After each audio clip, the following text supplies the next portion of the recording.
Daniel Turner stood in front of his bathroom mirror adjusting his navy blue tie for the third time.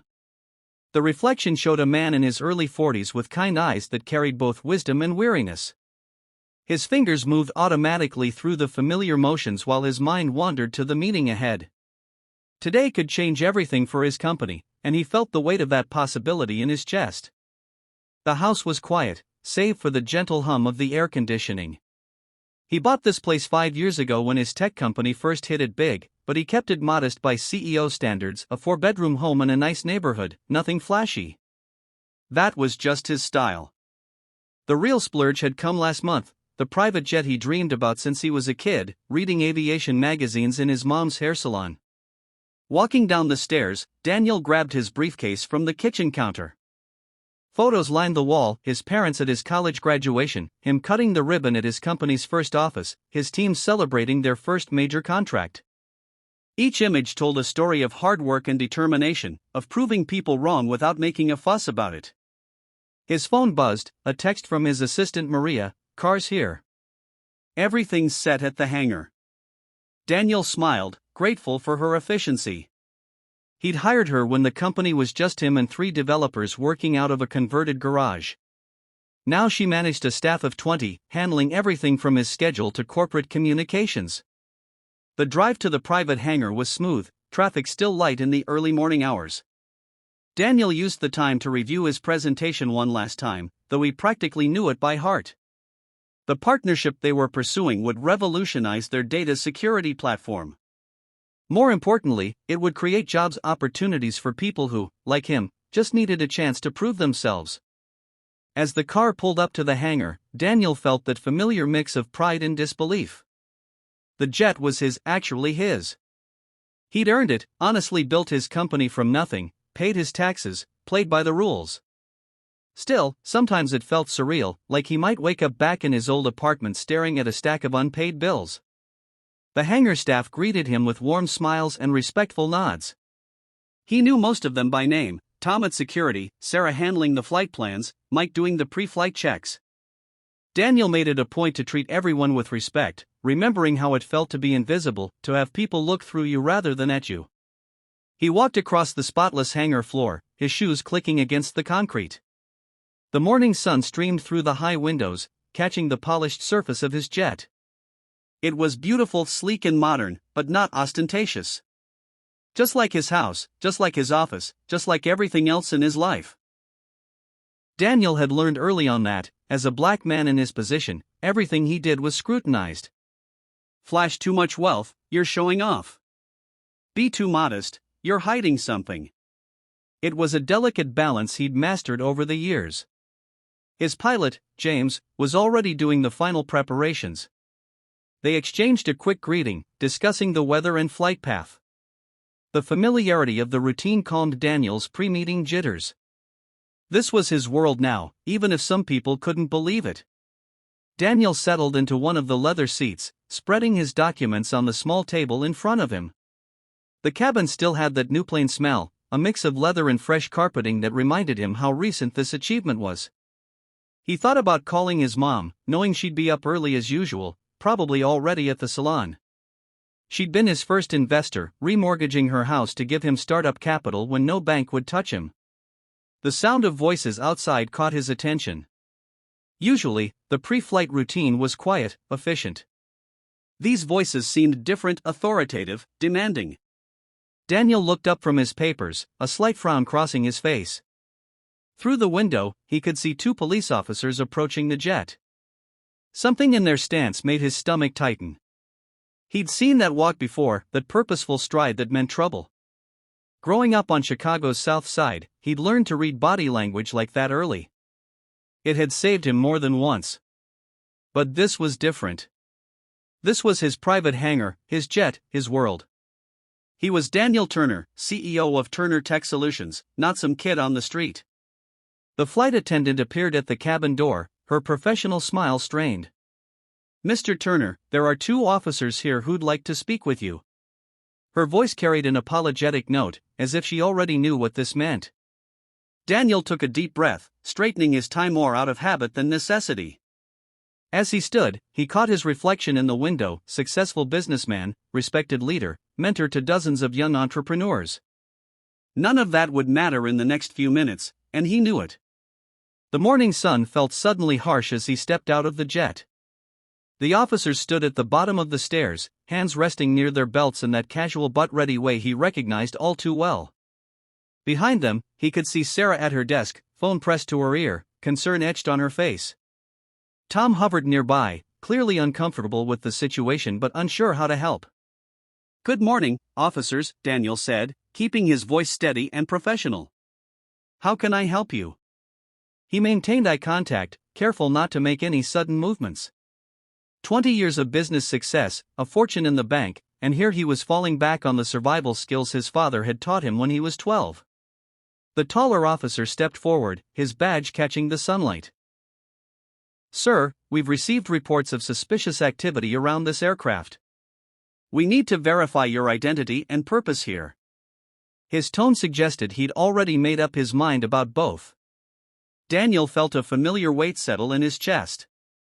It was the same weight he'd carried through college, through his first job interviews, through board meetings and investor pitches. The weight of knowing that no matter how high you climb, some people will only see what they expect to see. The second officer moved to block the stairs, as if Daniel might make a run for it. In that moment, standing on the steps of his own jet, surrounded by people who worked for him, Daniel felt the ground shift beneath his feet. The carefully constructed world he'd built, the respect he'd earned, the success he'd achieved, none of it would shield him from what was about to happen. He could see staff members gathering at the hangar entrance, trying to look busy while stealing glances at the unfolding scene. His phone buzzed in his pocket, probably Maria wondering why he hadn't taken off yet. The partnership meeting suddenly seemed very far away. The officers' questions started simple enough, but Daniel could hear the edge in their voices, the underlying assumption of guilt. He reached slowly for his wallet, remembering to narrate his movements. "I'm getting my ID," he said clearly, pulling out his driver's license and business cards. "Sir, we need you to step down from the aircraft," the taller officer said, ignoring the offered identification. His name tag read Matthews, though Daniel doubted they'd ever be on a first-name basis. Daniel complied, descending the stairs with measured steps. His expensive shoes hit the concrete floor, and he felt oddly disconnected from the scene, like he was watching it happen to someone else. The second officer, Peterson, according to his badge, moved closer, hands still resting near his weapon. "Can you explain your presence here?" Matthews asked, finally taking Daniel's ID but barely glancing at it. "I own this jet," Daniel said, keeping his voice level. "I'm the CEO of Turner Tech Solutions. We're based here in the city. I have a meeting in Boston this morning." The words felt hollow in his mouth, like they belonged to someone else's story. Peterson snorted softly. "And how exactly did you come to own a private jet?" The question hung in the air, heavy with implication. Daniel felt his jaw tighten. He'd heard that tone before, that barely concealed disbelief. He'd heard it when he bought his first house, when he walked into high-end stores, when he sat in first class. But this was different. This was his space, his achievement, his moment of pride turned inside out.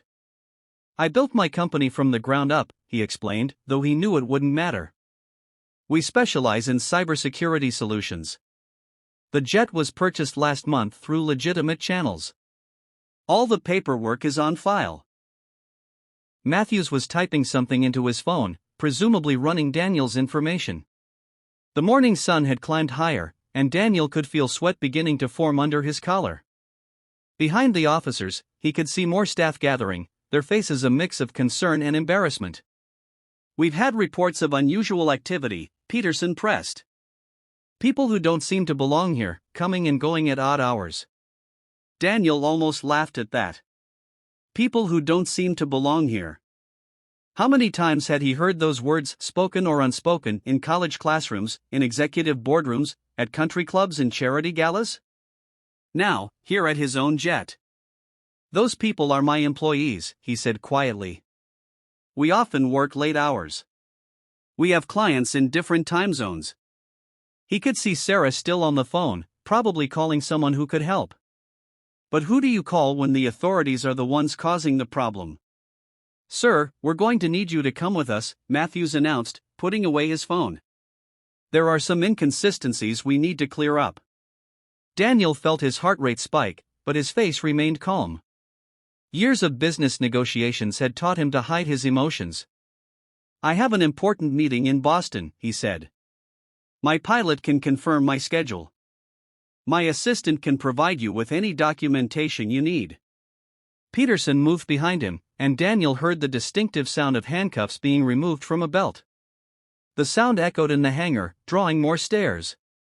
"Turn around, sir," Peterson commanded. "Hands behind your back." For a moment, Daniel considered refusing. He had rights. He had lawyers. He had influence. But he also had 20 years of his mother's voice in his head, telling him how to survive encounters like this. Don't argue. Don't resist. Live to fight another day. The metal was cold against his wrists, the click of the handcuffs impossibly loud in the quiet hangar. Daniel could feel dozens of eyes on him, could practically hear the phones capturing videos, the text messages spreading the news. In a matter of minutes, his humiliation would be public knowledge.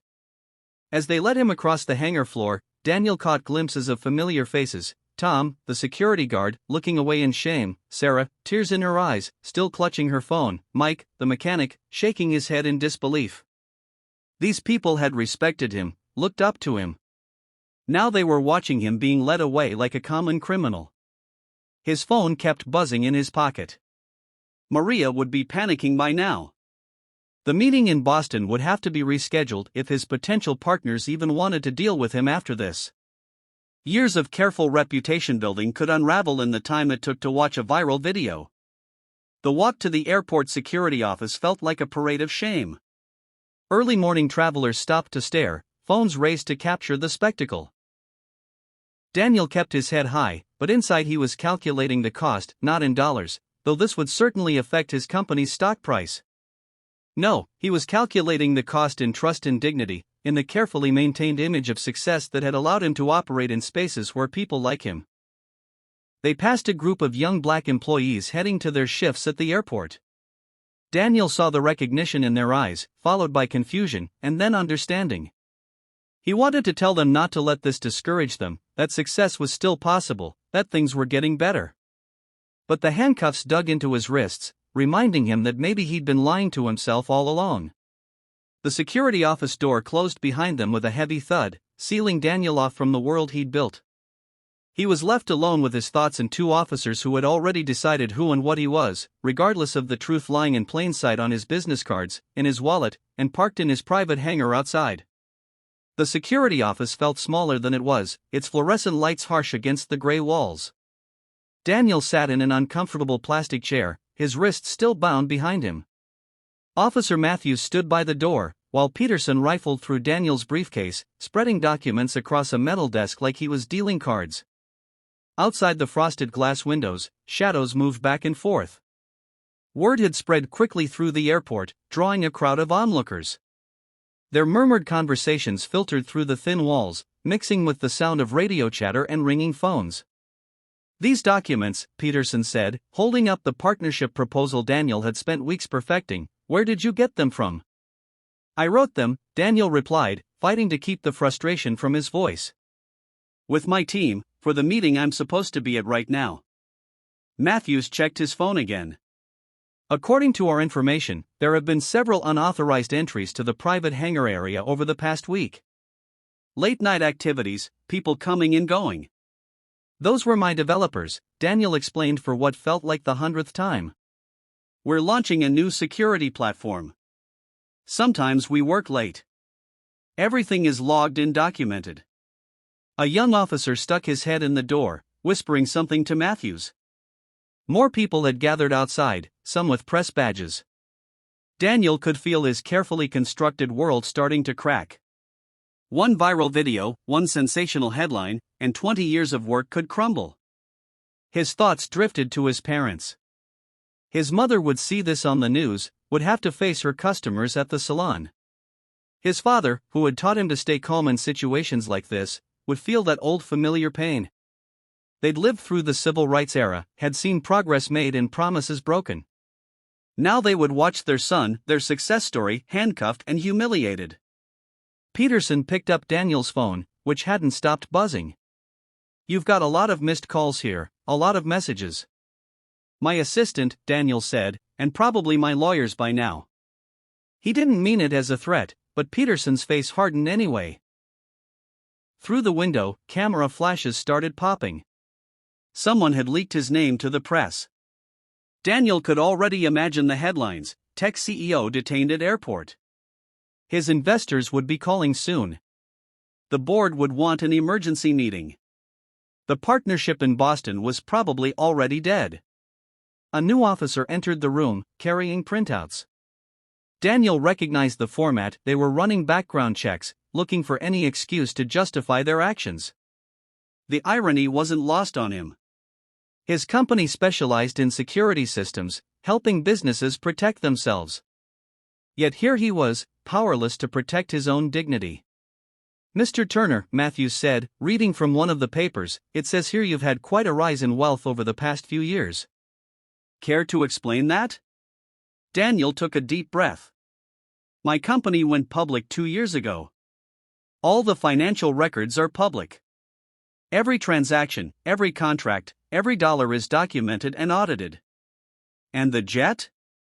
Peterson cut in. "That's a recent purchase, isn't it? Pretty expensive toy for someone who claims to be focused on business." The word claims stung more than the handcuffs. Daniel had spent his entire career being underestimated, questioned, doubted. But this was different. This wasn't just about his capabilities. They were questioning his very right to succeed. Through the office window, he could see airport employees he knew trying to peek in, people he'd greeted every morning, shared coffee with, talked about their families. Now they were part of the audience to his humiliation. Some looked embarrassed. Others curious. A few seemed almost satisfied, as if his success had always bothered them. "The jet was purchased legally," Daniel said, his voice steady despite his rising anger. "Through standard channels, with documented funds." "You can verify everything." Matthews nodded to Peterson, who began typing on a computer. The clicks of the keyboard mixed with the growing noise outside. Daniel could hear snippets of conversation, people speculating about drugs, money laundering, fraud. Each whispered accusation felt like a paper cut to his reputation. His shoulders were starting to ache from the handcuffs, but he didn't ask for them to be removed. He'd learned long ago that asking for basic dignity could be seen as defiance. So he sat still, watching as they picked through his life like vultures looking for any flaw, any mistake that could justify their assumptions. A photo slipped from his briefcase, him with his parents at the company's IPO celebration, his mother's proud smile, his father's strong hand on his shoulder. The photo landed face up on the floor, and for a moment, all three men stared at it. Daniel wondered if the officers saw what he saw, a family's dream realized through hard work and determination. Or did they see something more sinister, something that fit their preconceptions better? The door opened again, and a young black security guard entered with some papers. He glanced at Daniel, their eyes meeting briefly. In that look, Daniel saw recognition, sympathy, and fear. Fear that success was no shield. Fear that dignity was still something that could be stripped away at any moment, without reason or recourse. Officer Matthews was absently flipping through Daniel's wallet when something caught his eye. It was a business card, but not Daniel's own. The embossed gold lettering belonged to William Harrison, CEO of First National Bank. On the back was a handwritten note: "Great meeting, Dan. Looking forward to our partnership." Matthew's expression shifted slightly as he pulled out his phone. This time, instead of looking for criminal records, he typed "Daniel Turner CEO" into the search bar. The results loaded quickly: news articles, press releases, photos of Daniel at industry events. A Forbes profile from last year highlighted Turner Tech Solutions' innovative approach to cybersecurity. There was even a video of Daniel giving a keynote speech at a major tech conference. The officer's face flushed slightly as he scrolled through the search results. He glanced at Peterson, who was still digging through the briefcase with determined suspicion. "Pete," Matthews said quietly, holding up his phone. "Take a look at this." Peterson reluctantly joined his partner, looking at the screen. His expression remained skeptical, but uncertainty had begun to creep in. The Daniel Turner in these articles was the same man they had handcuffed and detained, the same man whose credentials they had dismissed. Through the window, the crowd outside had grown larger. Airport staff were trying to disperse the onlookers, but the scene had already been captured on dozens of phones. Social media was probably lighting up with the story: successful black CEO detained at his own private jet. Matthews ran his hand through his hair, a gesture of growing discomfort. He'd been so sure they were right, that the reports of suspicious activity had to mean something criminal. Now, faced with undeniable evidence of Daniel's legitimacy, he struggled to find the right words. "Mr. Turner," he began, his tone notably different, "it seems there's been a misunderstanding." Daniel remained silent, letting the weight of that misunderstanding fill the room. He could see the realization dawning on Matthew's face, the understanding that they hadn't just made a mistake. They had participated in something much more systemic and damaging. Peterson was still flipping through documents, but his movements had lost their earlier certainty. He paused at a photograph of Daniel shaking hands with the governor at a tech industry award ceremony. The contrast between that image and the handcuffed man sitting before them was stark. "Why didn't you tell us who you were?" Peterson asked, his voice carrying a note of accusation even now. Daniel looked at him steadily. "I did. Several times. You chose not to believe me." Matthews had moved to the door, speaking quietly into his radio. The crowd outside had grown even larger, and through the glass, Daniel could see news cameras being set up. His phone, still on the desk, hadn't stopped buzzing. "We're going to remove the handcuffs now," Matthews said, trying to sound professional but unable to meet Daniel's eyes. "There will be some paperwork to process your release." As Peterson approached with the handcuff keys, Daniel noticed his hands were slightly unsteady. The officer's earlier confidence had evaporated, replaced by the uncomfortable realization of what they had done and what it would mean for them, their department, and the airport's reputation. The handcuffs clicked open, and Daniel slowly brought his arms forward, rolling his shoulders to ease the stiffness. His wrists bore red marks where the metal had dug into his skin, visible evidence of the last hour's indignities. "Your belongings are all here," Matthews said, gesturing to the scattered contents of Daniel's briefcase. "We can help you reorganize them." "No," Daniel said quietly but firmly. "I'll do it myself." As he carefully gathered his papers, straightening the wrinkled partnership proposal and retrieving the family photo from the floor, Daniel could feel the officers watching him. They were probably expecting anger, threats of lawsuits, demands for their badges. Instead, they got something perhaps more unsettling: quiet, dignified determination. Matthews opened the door, and the noise from outside rushed in. Reporters called out questions, cameras flashed, and phones recorded every moment. The officers seemed to want to escort Daniel out to show they were making things right, but Daniel stepped past them, walking on his own. The walk back to his jet felt longer than before. Every step carried the weight of what had happened. Every face in the crowd was a mirror reflecting back his humiliation. Camera flashes lit up the terminal like lightning, capturing his disheveled appearance, his wrinkled suit, the marks on his wrists. Social media was already buzzing. Daniel could see people holding up their phones, reading tweets and posts about the incident. Some were sharing the video of his initial detention, others posting photos of him leaving the security office. His name was probably trending by now. His pilot, James, stood at the base of the jet stairs, a mix of relief and anger on his face.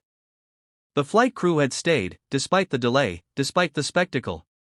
Behind them, Sarah was still at her desk, her eyes red from crying. The morning's events had shaken everyone's sense of security, their belief in the world they thought they knew. As Daniel approached the jet, Officer Matthews called out behind him. "Mr. Turner, we'll need a statement from you to complete our report." Daniel turned slowly, feeling every eye in the hangar on him. "Your body cameras recorded everything. Use that for your report." His voice was calm, professional, but carried an edge that made Matthews step back slightly. The jet's interior still smelled of leather and success, but now it felt different. Daniel sank into his seat, his legs suddenly weak. His phone had dozens of missed calls: Maria, his lawyers, board members, reporters. The partnership meeting in Boston was long past its start time. He should call them, reschedule, explain what happened. But how do you explain something like this? He looked out the window at the crowd still lingering in the hangar.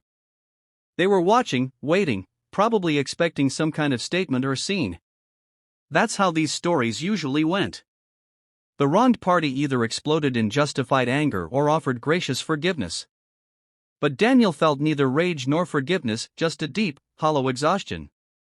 James knocked gently on the cabin door before entering. "We're cleared for takeoff, Mr. Turner, though we can delay if you need time." Daniel shook his head. "No. Let's go. I need to be in the air."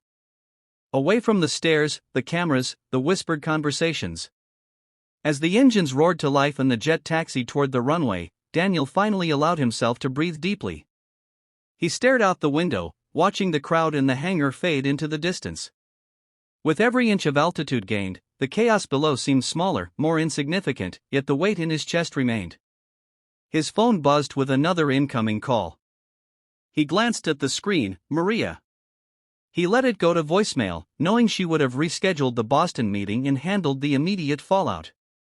He trusted her to manage the damage control, but this time, even she wouldn't be able to fix the real problem. The jet climbed higher, breaking through the cloud layer into clear blue skies. From up here, the world below looked orderly, logical, fair. But Daniel knew better. He reached for his coffee, now lukewarm, and took a sip out of habit more than anything. His hands were steady, but his thoughts were anything but. For a moment, he closed his eyes, letting the hum of the engines surround him. He was back in his mother's salon as a teenager, sweeping hair off the floor while she worked long hours to keep the family afloat. She had always told him to work hard, stay focused, and success would follow. "Success will make them respect you," she used to say. But now, sitting in his private jet with handcuff marks still visible on his wrists, Daniel wasn't sure if that was true anymore. He opened his laptop and stared at the blank screen for a moment before his fingers started moving across the keyboard. He began to write not the polished, corporate-approved statement his PR team would want, but something raw and real. He wrote about the humiliation of being doubted at every turn, no matter how much he accomplished. He wrote about the weight of constantly having to prove himself in spaces that weren't built for him. He wrote about the silent sacrifices he'd made, biting his tongue, shrinking himself, avoiding conflict, to protect the image of success he'd worked so hard to cultivate. Words poured out of him, faster than he could process them. He wrote about the times he'd seen others go through similar experiences and had chosen to stay quiet, thinking his silence was a form of self-preservation. He wrote about the systemic issues that success alone couldn't solve and the illusion that rising above the problem meant the problem didn't exist. Daniel paused, his hands hovering over the keyboard. He thought of Marcus, his nephew, who had just started college and was eager to follow in his footsteps. He thought of the young black employees he'd seen at the airport, their expressions a mix of confusion and resignation as they watched him being led away. What message had they received from that scene? The flight attendant approached, offering him a fresh cup of coffee. She hesitated for a moment, clearly unsure how to act around him now. That hesitation was a familiar sting, one he hadn't felt in years. "Thank you," Daniel said, taking the cup. The attendant nodded, retreating to the galley. Daniel stared at the coffee, the steam rising in delicate swirls, and wondered how long it would take for people's perceptions to shift. His phone buzzed again. This time, it was a text from his mother: "Saw the news. Call me when you can. Love you." Simple words, yet they carried the weight of generations. His parents had lived through the civil rights movement, had seen change and progress, but also heartbreak and setbacks. They had poured everything into ensuring that Daniel had opportunities they could only dream of. And now this. Daniel sighed and set his laptop aside. He would call her, but not yet. He wasn't ready to hear the worry in her voice, the quiet pain she would try to hide. Instead, he stared out the window at the endless expanse of sky, letting the quiet hum of the jet cocoon him. He had built this life with grit, determination, and relentless optimism. He wasn't going to let one incident define him, but he also couldn't ignore what it symbolized. The seatbelt sign dinged off, and Daniel leaned back, closing his eyes.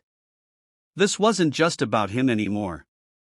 It was about the next generation, about the systems that needed to change, and about using his voice to ensure that no one else would have to endure what he'd just experienced. As the engines roared to life and the jet taxied toward the runway, Daniel finally allowed himself to breathe deeply. He stared out the window, watching the crowd in the hangar fade into the distance. With every inch of altitude gained, the chaos below seemed smaller, more insignificant, yet the weight in his chest remained. His phone buzzed with another incoming call. He glanced at the screen, Maria. He let it go to voicemail, knowing she would have rescheduled the Boston meeting and handled the immediate fallout. He trusted her to manage the damage control, but this time, even she wouldn't be able to fix the real problem. The jet climbed higher, breaking through the cloud layer into clear blue skies. From up here, the world below looked orderly, logical, fair. But Daniel knew better. He reached for his coffee, now lukewarm, and took a sip out of habit more than anything. His hands were steady, but his thoughts were anything but. For a moment, he closed his eyes, letting the hum of the engines surround him. He was back in his mother's salon as a teenager, sweeping hair off the floor while she worked long hours to keep the family afloat. She had always told him to work hard, stay focused, and success would follow. Success will make them respect you, she used to say. But now, sitting in his private jet with handcuff marks still visible on his wrists, Daniel wasn't sure if that was true anymore. He opened his laptop and stared at the blank screen for a moment before his fingers started moving across the keyboard. He began to write not the polished, corporate-approved statement his PR team would want, but something raw and real. He wrote about the humiliation of being doubted at every turn, no matter how much he accomplished. He wrote about the weight of constantly having to prove himself in spaces that weren't built for him. He wrote about the silent sacrifices he'd made, biting his tongue, shrinking himself, avoiding conflict, to protect the image of success he'd worked so hard to cultivate. Words poured out of him, faster than he could process them. He wrote about the times he'd seen others go through similar experiences and had chosen to stay quiet, thinking his silence was a form of self-preservation. He wrote about the systemic issues that success alone couldn't solve and the illusion that rising above the problem meant the problem didn't exist. Daniel paused, his hands hovering over the keyboard. He thought of Marcus, his nephew, who had just started college and was eager to follow in his footsteps. He thought of the young black employees he'd seen at the airport, their expressions a mix of confusion and resignation as they watched him being led away. What message had they received from that scene? The flight attendant approached, offering him a fresh cup of coffee. She hesitated for a moment, clearly unsure how to act around him now. That hesitation was a familiar sting, one he hadn't felt in years. "Thank you," Daniel said, taking the cup. The attendant nodded, retreating to the galley. Daniel stared at the coffee, the steam rising in delicate swirls, and wondered how long it would take for people's perceptions to shift. His phone buzzed again. This time, it was a text from his mother. "Saw the news. Call me when you can. Love you." Simple words, yet they carried the weight of generations. His parents had lived through the civil rights movement, had seen change and progress, but also heartbreak and setbacks. They had poured everything into ensuring that Daniel had opportunities they could only dream of. And now this. Daniel sighed and set his laptop aside. He would call her, but not yet. He wasn't ready to hear the worry in her voice, the quiet pain she would try to hide. Instead, he stared out the window at the endless expanse of sky, letting the quiet hum of the jet cocoon him. He had built this life with grit, determination, and relentless optimism. He wasn't going to let one incident define him, but he also couldn't ignore what it symbolized. The seatbelt sign dinged off, and Daniel leaned back, closing his eyes. This wasn't just about him anymore. It was about the next generation, about the systems that needed to change, and about using his voice to ensure that no one else would have to endure what he'd just. By the time the jet began its descent into Boston, Daniel had already drafted several versions of a statement. None of them felt right. His PR team would want him to keep it professional, minimize controversy, and focus on moving forward. The board would be concerned about the company's image, the stock price, and potential fallout. But Daniel wasn't interested in damage control this time. This time, he wanted to tell the truth, the full truth. The jet touched down smoothly, and Daniel was greeted by a car waiting to take him to his hotel. As he settled into the back seat, he checked his phone. His inbox was overflowing with emails and messages, reporters requesting interviews, investors expressing concern, friends and colleagues offering their support or their advice to keep quiet. One message caught his attention. It was from Marcus, his nephew. "Saw what happened, Uncle D.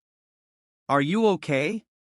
Daniel stared at the message for a long moment before typing a reply. "I'm fine. We'll talk soon." He hesitated, then added, "Don't let this discourage you."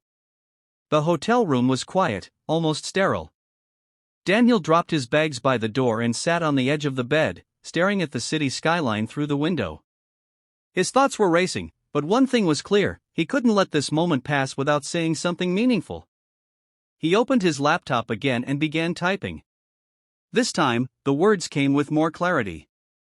He wrote about the humiliation of being detained, yes, but also about the larger issues it represented. He wrote about the systemic biases that made incidents like this possible, even inevitable, and the responsibility he felt as someone in his position to address them. Daniel's mind drifted to the faces of the young black employees at the airport.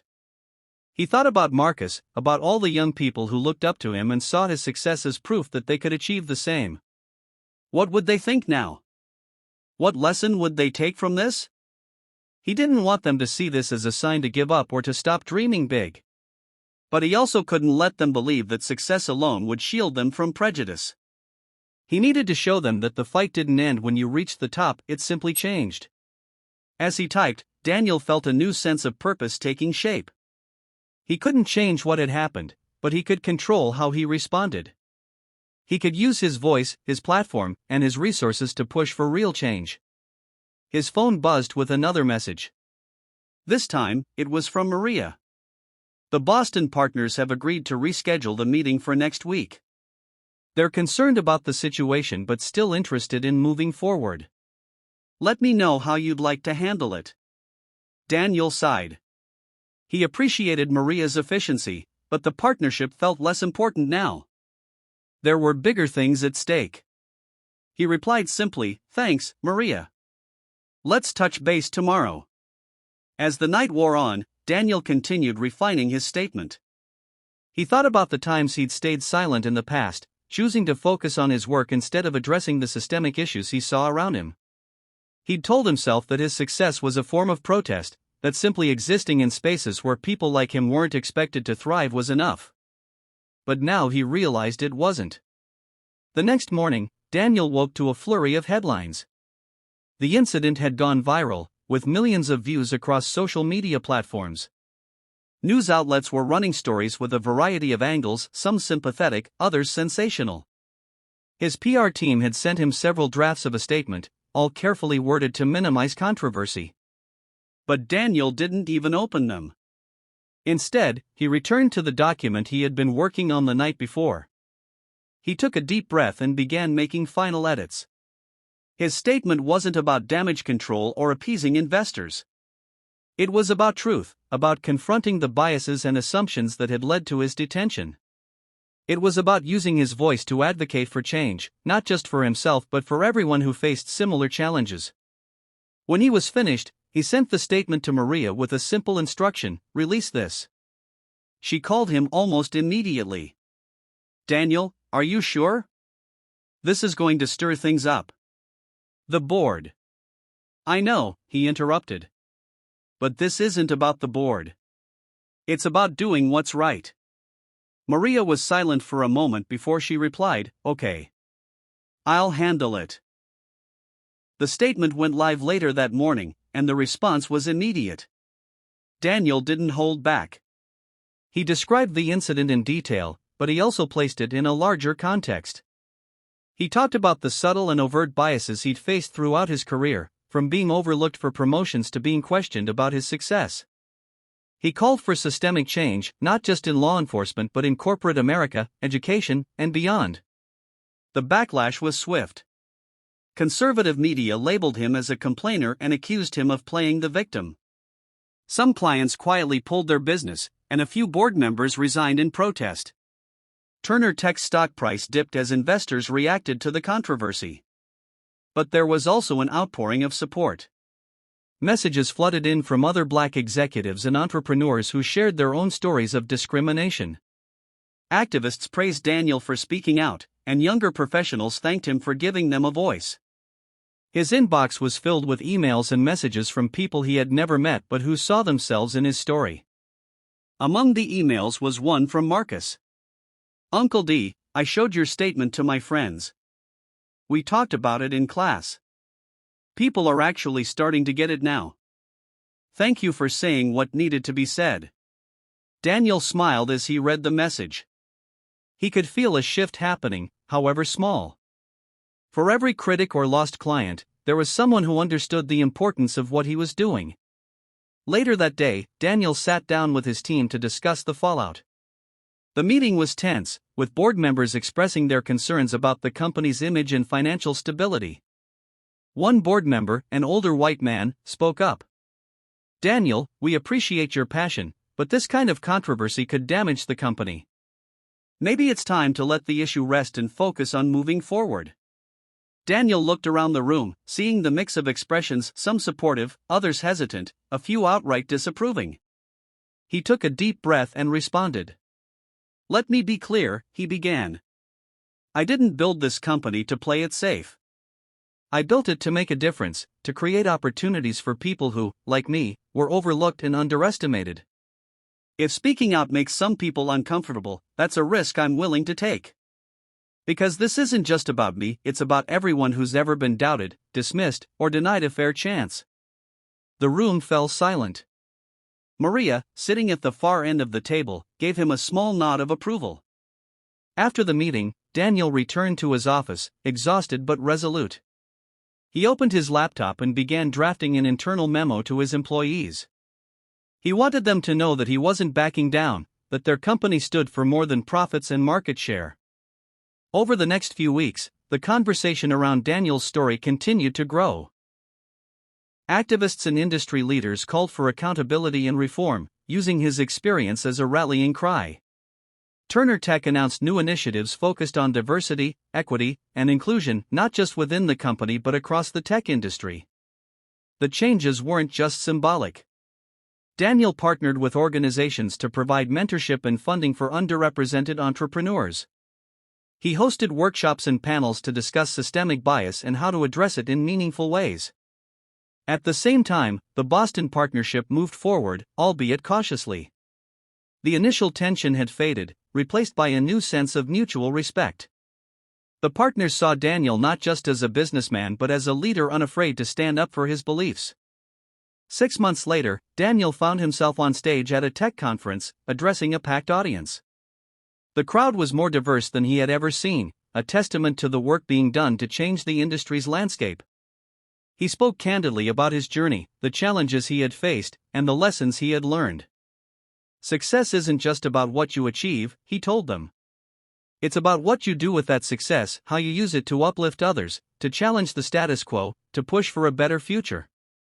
We all have a choice, to stay silent and protect what we've built, or to speak up and fight for what we believe in.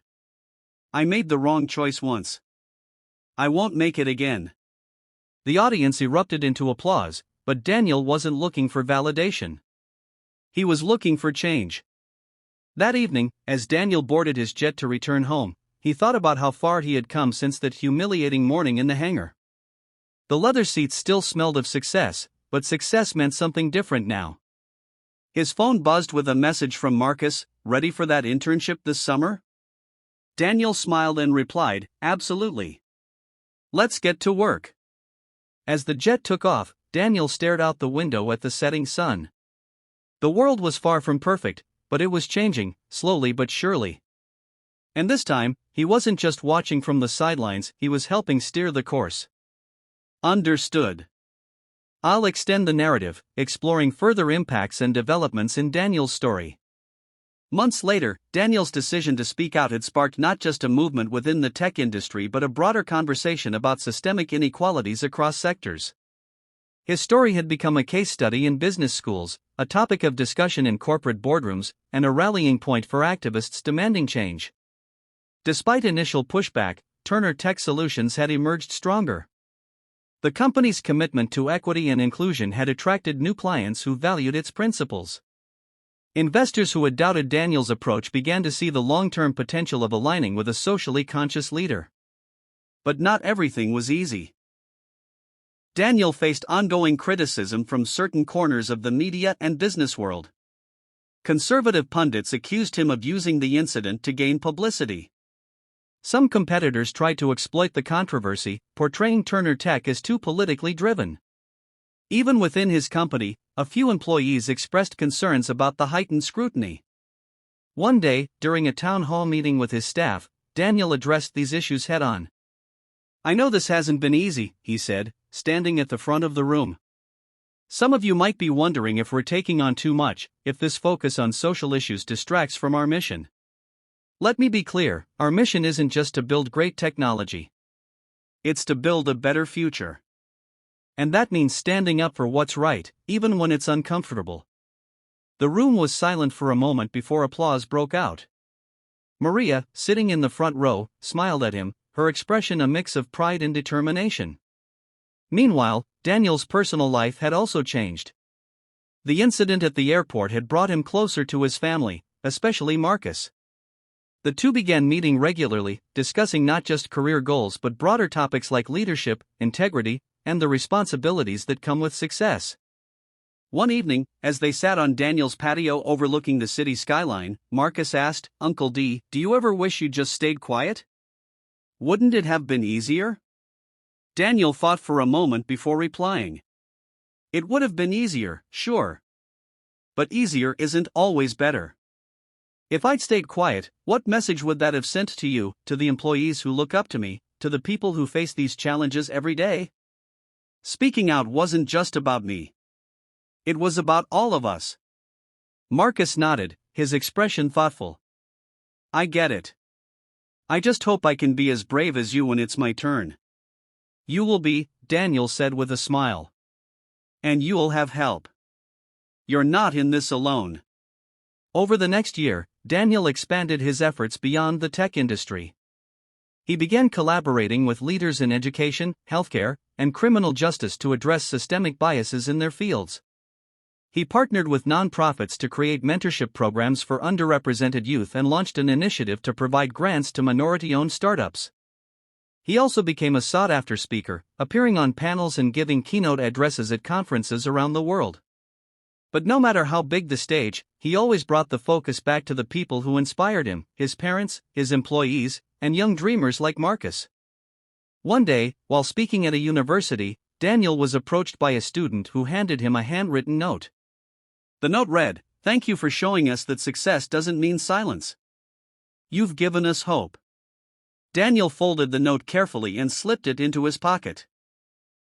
Moments like this reminded him why he had chosen to speak out, why he continued to fight for change despite the challenges. As the years went on, Daniel's impact only grew. Turner Tech became known not just for its innovative technology but for its commitment to social responsibility.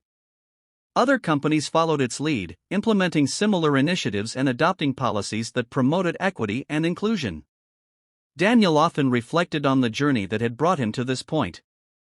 The morning in the hangar had been a turning point, a moment that forced him to confront the realities he tried to avoid. But it had also been the catalyst for something much larger, a movement that was changing industries, communities, and lives. Sitting in his office late one night, Daniel received a message from Marcus. It read, "Guess what, Uncle D? I got the grant. I'm starting my own company. Thanks for paving the way." Daniel leaned back in his chair, a smile spreading across his face.